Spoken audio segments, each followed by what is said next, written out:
El objetivo de este vídeo es explicar paso a paso las etapas del procedimiento anestésico para cirugías de esterilización y castración en perros y gatos.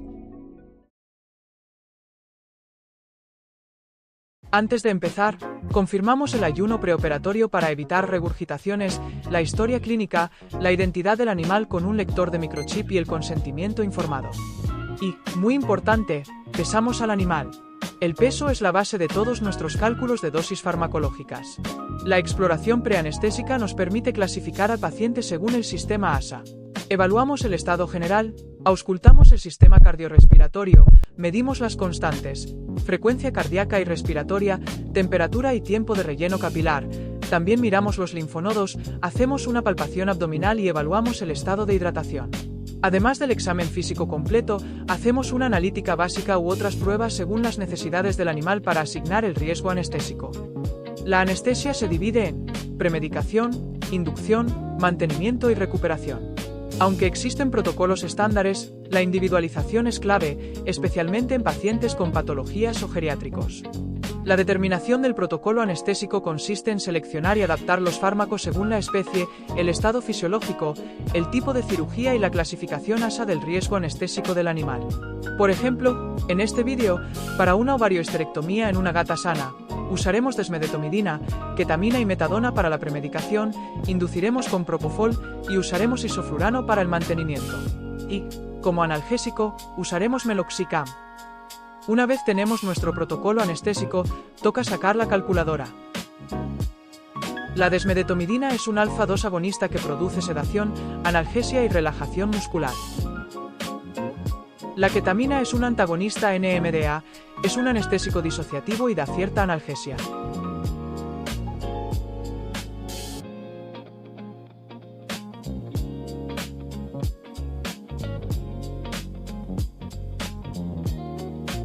La metadona es un opioide agonista y permite dar una analgesia potente.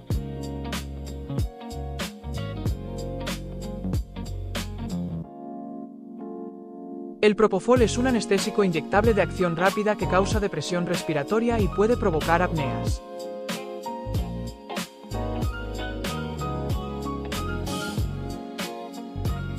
Y el meloxicam es un AINE con acción preferente en COX-2.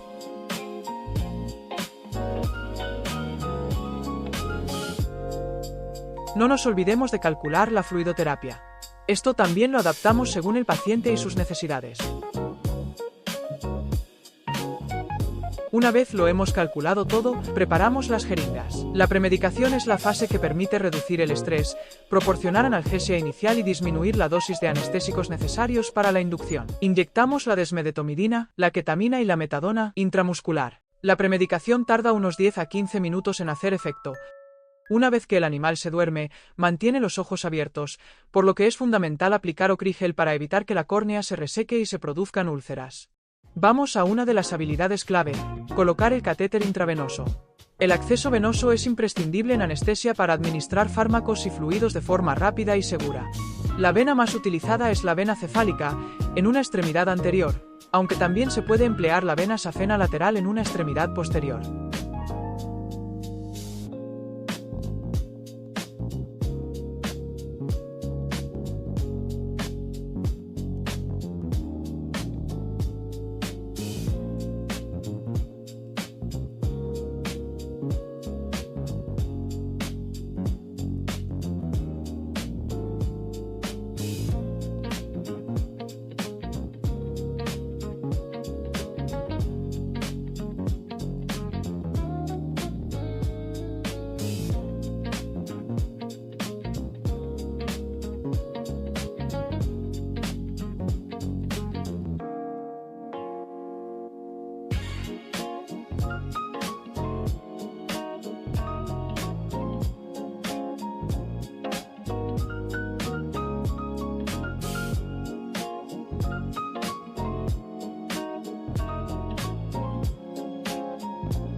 Ahora, la inducción. Buscamos una pérdida de conciencia rápida y suave con el propofol. Administramos el propofol lentamente para evitar la depresión respiratoria. Comprobamos la profundidad anestésica evaluando el reflejo palpebral y el tono mandibular, si está relajado, estamos listos para intubar. Antes de traer al animal al quirófano, preparamos la máquina de anestesia. Para un gato, como tiene bajo volumen pulmonar, utilizaremos un circuito pediátrico para reducir el espacio muerto y permitir que los gases lleguen más rápido al paciente. Conectamos ambas ramas del tubo corrugado a las válvulas inspiratoria y expiratoria, asegurándonos de que encajen firmemente para evitar fugas. En gatos, utilizaremos un balón reservorio de 500 mililitros. Un balón demasiado grande dificultará visualizar las respiraciones espontáneas del gato y hará que el llenado manual sea menos preciso. La intubación endotraqueal permite asegurar la vía aérea y administrar anestesia inhalatoria con isoflurano. En gatos, es importante aplicar lidocaína tópica en los aritenoides antes de intubar para prevenir el laringoespasmo. Vemos la glotis, y detrás de ella los cartílagos aritenoides que se abren y se cierran con la respiración. Cuando se abren es el momento de poner el tubo hacia abajo.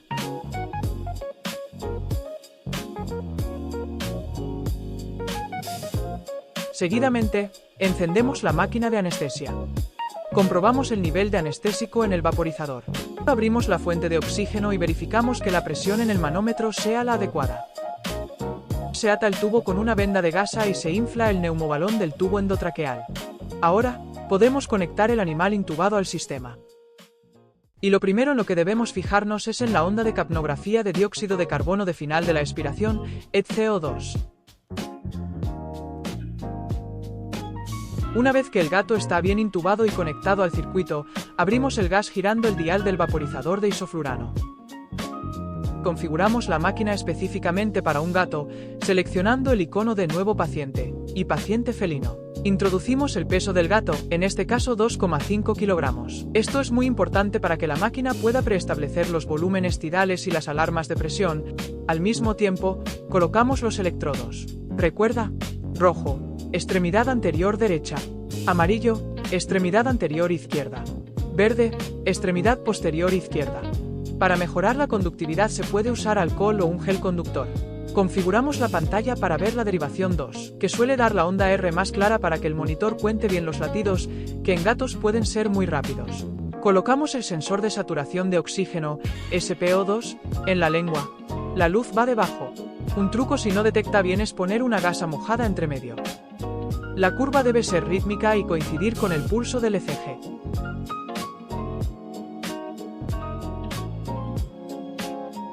Colocamos el manguito en una extremidad anterior o en la base de la cola.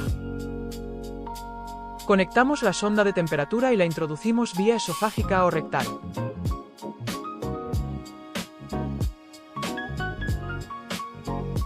La fluidoterapia mantiene el volumen vascular y garantiza una correcta función renal durante el procedimiento quirúrgico.